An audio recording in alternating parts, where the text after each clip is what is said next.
I'm going to talk today about the pleasures of everyday life.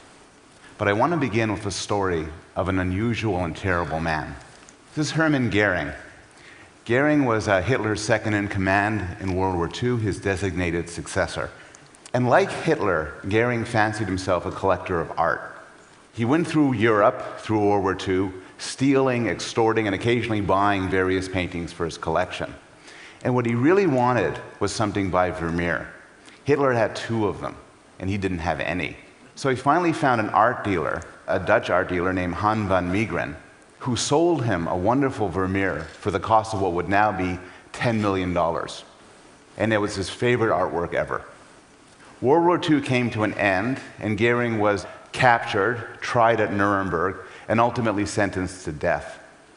Then the Allied forces went through his collections and found the paintings and went after the people who sold it to him. And at some point, the Dutch police came in Amsterdam and arrested Van Meegeren. Van Meegeren was charged with the crime of treason, which is itself punishable by death. 6 weeks into his prison sentence, Van Meegeren confessed. But he didn't confess to treason. He said, "I did not sell a great masterpiece to that Nazi. I painted it myself. I'm a forger."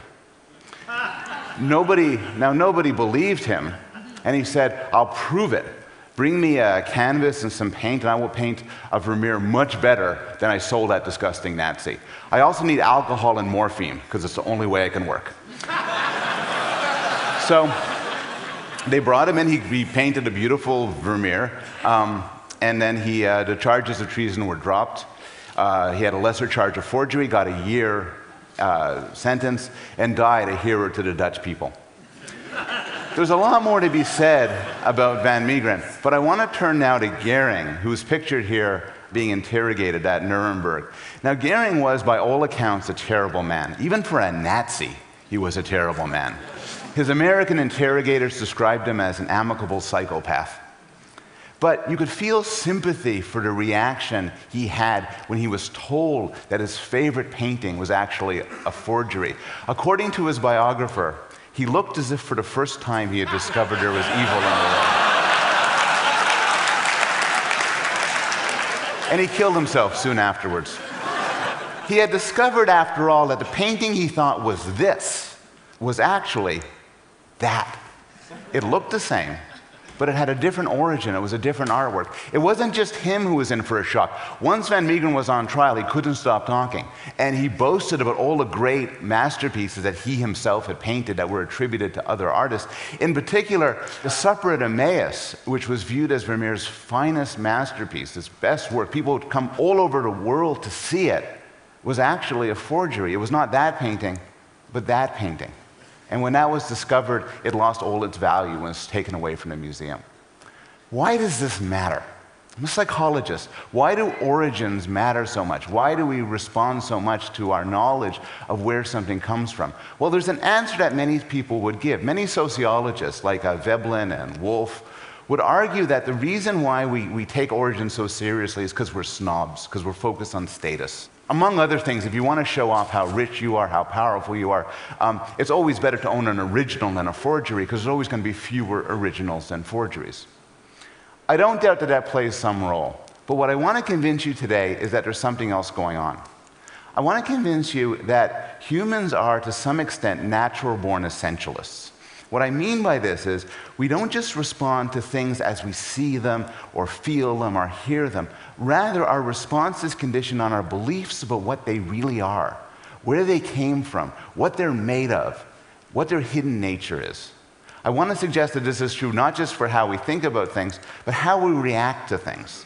So I want to suggest that pleasure is deep, and that this isn't true just for sort of higher level pleasures like art, but even the most seemingly simple pleasures are affected by our beliefs about hidden essences. So take food. Would you eat this?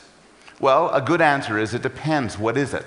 Some of you would eat it if it's pork but not beef. Some of you would eat it if it's beef but not pork. Few of you would eat it if it's a rat or a human. Some of you would eat it only if it's a strangely colored piece of tofu. That's not so surprising. But what's more interesting is how it tastes to you will depend critically on what you think you're eating. So one demonstration of this was done with young children. How do you make children not just be more likely to eat carrots and drink milk, but to get more pleasure from eating carrots and drinking milk, to think they taste better? It's simple. You tell them they're from McDonald's. They believe McDonald's food is tastier, and it leads them to experience it as tastier. How do you get adults to really enjoy wine? It's very simple. Pour it from an expensive bottle. There are now dozens, perhaps hundreds of studies showing that if you believe you're drinking the expensive stuff, it tastes better to you. This was recently done with a neuroscientific twist. They get people into an fMRI scanner, and while they're lying there through a tube, they get to sip wine. In front of them on a screen is information about the wine. Everybody, of course, drinks exactly the same wine. But if you believe you're drinking expensive stuff, parts of the brain associated with pleasure and reward light up like a Christmas tree. It's not just then you say it's more pleasurable, you say you like it more, you really experience it in a different way. Or take sex. These are stimuli I've used in some of my studies. And if you simply show people these pictures, they'll say these are fairly attractive people. But how attractive you find them, how sexually or romantically moved you are by them, rests critically on who you think you're looking at.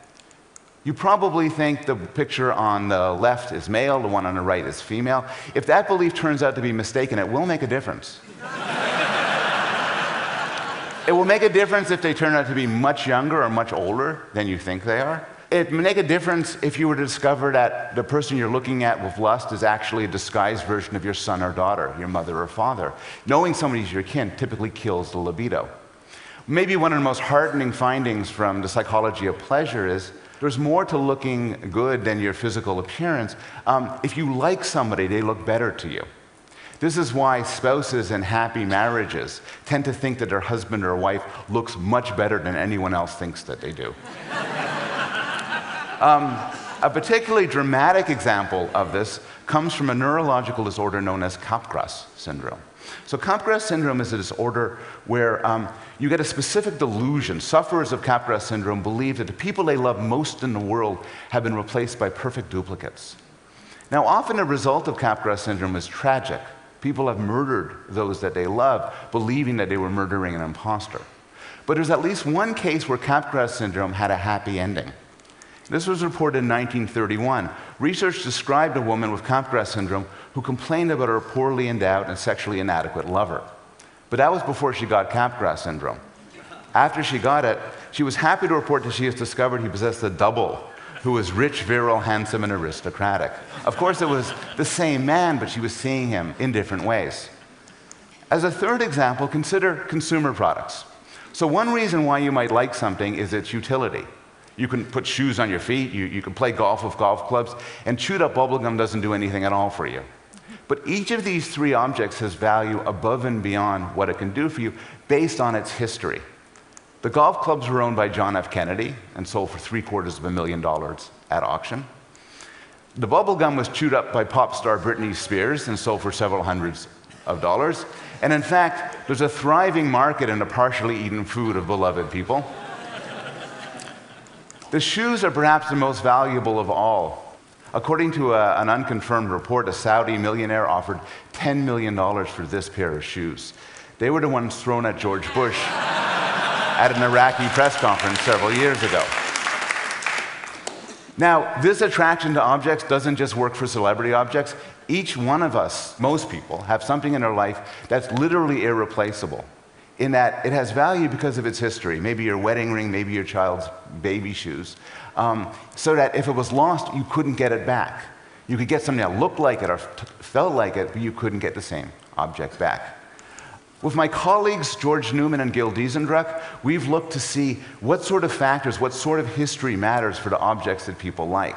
So in one of our experiments, we asked people to name a famous person who they adored, a living person they adored. So one answer was George Clooney. Then we asked them, how much would you pay for George Clooney's sweater? And the answer is a fair amount, more than you would pay for a brand new sweater or a sweater owned by somebody who you didn't adore. Then we asked other groups of subjects, we gave them different restrictions and different conditions. So for instance, we told some people, look, you can buy the sweater, but you can't tell anybody you own it, and you can't resell it. That drops the value a bit, suggesting that that's one reason why we like it. But what really causes an effect is you tell people, look, you could resell it, you could boast about it, but before it gets to you, it's thoroughly washed. That causes a huge drop in the value. As my wife put it, you've washed away the Cooney cooties. So let's go back to art. I would love a Chagall. I love the work of Chagall. If people want to get me something at the end of the conference, you could buy me a Chagall. But I don't want a duplicate, even if I can't tell the difference. That's not because, or it's not simply because I'm a snob and want to boast about having an original. Rather, it's because I want something that has a specific history. In the case of artwork, the history is special indeed. The philosopher Dennis Dutton, in his wonderful book, The Art Instinct, makes the case that the value of an artwork is rooted in assumptions about a human performance underlying its creation. And that could explain the difference between an original and a forgery. They may look alike, but they have a different history. The original is typically the product of a creative act. The forgery isn't. I think this approach can explain differences in people's taste in art. This is a work by Jackson Pollock. Who here likes the work of Jackson Pollock? Okay. Who here does nothing for them? They just don't like it. Okay.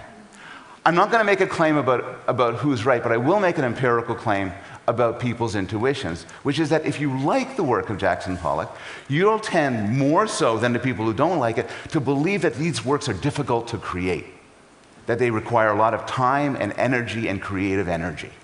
I use Jackson Pollock on purpose as an example because there's a young American artist who paints very much in the style of Jackson Pollock, and her work was worth many tens of thousands of dollars, in large part because she's a very young artist.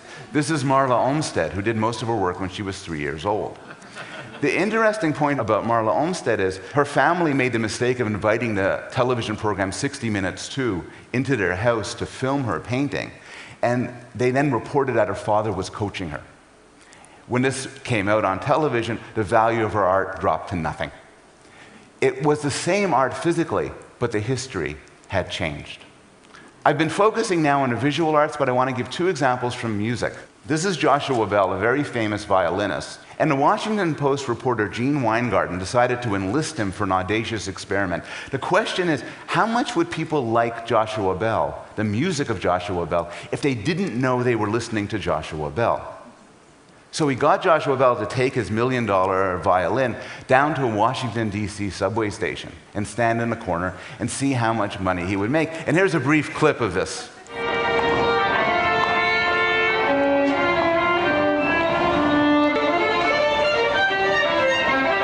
After being there for 3/4 of an hour, he made $32. Not bad. It's also not good. Apparently, to really enjoy the music of Joshua Bell, you have to know you're listening to Joshua Bell. He actually made $20 more than that, but he didn't count it.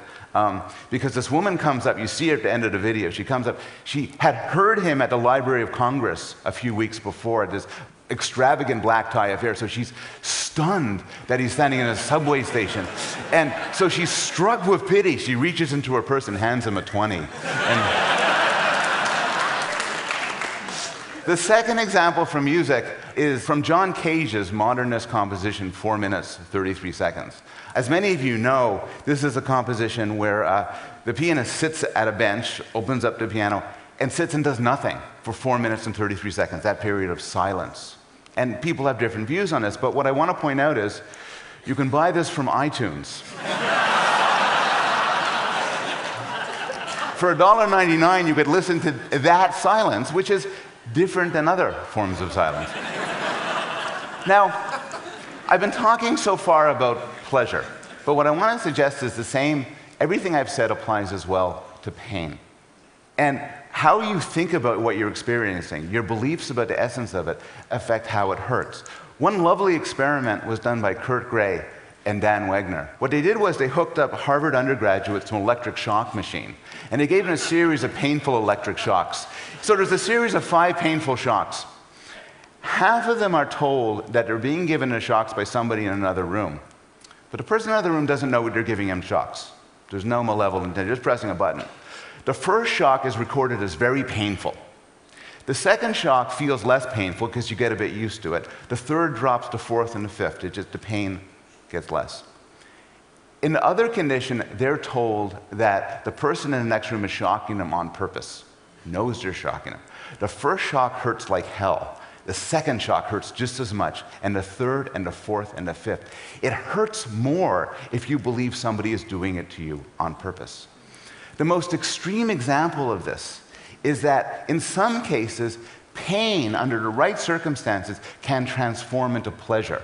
Humans have this extraordinarily interesting property that will often seek out low-level doses of pain in controlled circumstances and take pleasure from it, as in the eating of hot chili peppers and roller coaster rides.